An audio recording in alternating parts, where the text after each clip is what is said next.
Here's a question for you. Are your desires getting in your way? Hi, I'm Kevin Eikenberry, and I'm here to help you reach your potential as a leader and a human being. Welcome to Remarkable TV and the Remarkable Leadership Podcast. I hope you'll make sure you subscribe wherever you're watching or listening so you don't miss any future episodes. Are you ready? Let's get started. Several years ago, I started following an intermittent fasting routine. And when I did that, it was greatly beneficial to me, and it led me to create a video, much like this one, about the lessons from intermittent fasting, which you can find on the internet. I hope you go back and find it and take a look. I'm intermittent fasting again, and I'm enjoying it. I'm finding it valuable to me for a whole bunch of reasons, and of course, it's leading to more learning, which leads to this episode. I want to share a big idea that I'm learning in my current iteration of intermittent fasting. Here it is. Desires of the moment divert us. Now, let me back up and tell you what intermittent fasting is, just in case you don't know. It means that you eat during a certain period of time and you don't eat the rest of the time.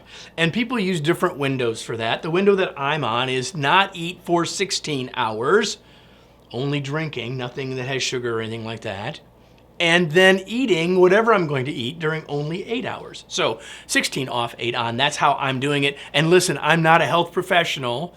I'm not trying to tell you you should do it. I can certainly tell you that I find it of great value, but my insights here are as a metaphor. I'm not really talking about food or fasting here, even though that's the metaphor, okay? I'm not a health professional. I'm not telling you you should or shouldn't. All my disclaimers are out of the way. Here's the metaphor. Here's what I'm learning. Let's go. I desire food. I know this, and I think so do all of us. Now, there are some people that desire food more than me, get sort of more into it, more of a foodie perhaps than I am, but listen, I like food. Right? I desire food. And here's what I've learned. The desire is predictable. And it's not just because I'm hungry. It's because of habits, rituals, and routines. I'm noticing now during these 16 hours that I'm not eating, I'm noticing that there's sometimes that I'm thinking about desiring food that has nothing to do with hunger. It's because when I'm in those situations, I've had food before, and so I'm triggered to think I need or I want or I desire food now. So the desire is predictable, and it's not just about hunger.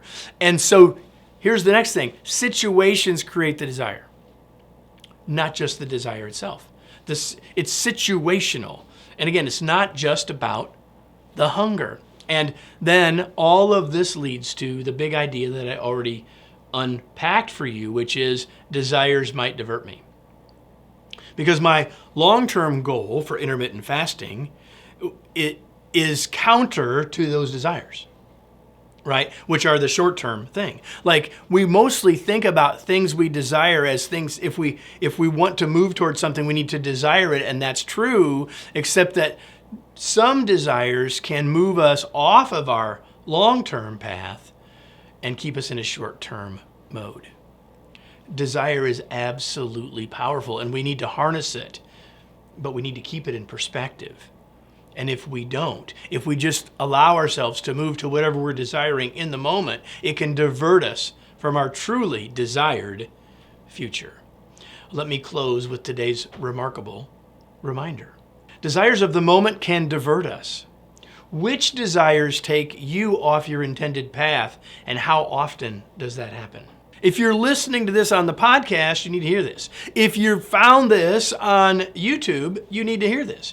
This episode started out as a Remarkable TV episode. And the video that I mentioned at the start of this episode was also a Remarkable TV episode. You could find out about all of those, when they drop, one every week, by subscribing to our channel, or by simply learning more by going to our YouTube channel. All the links for doing that are here. If you're subscribed to the podcast, you're already getting these, unless, of course, you want to see me in doing them. Either way, I hope that you'll join us for Remarkable TV or to continue to join us for the Remarkable Leadership Podcast.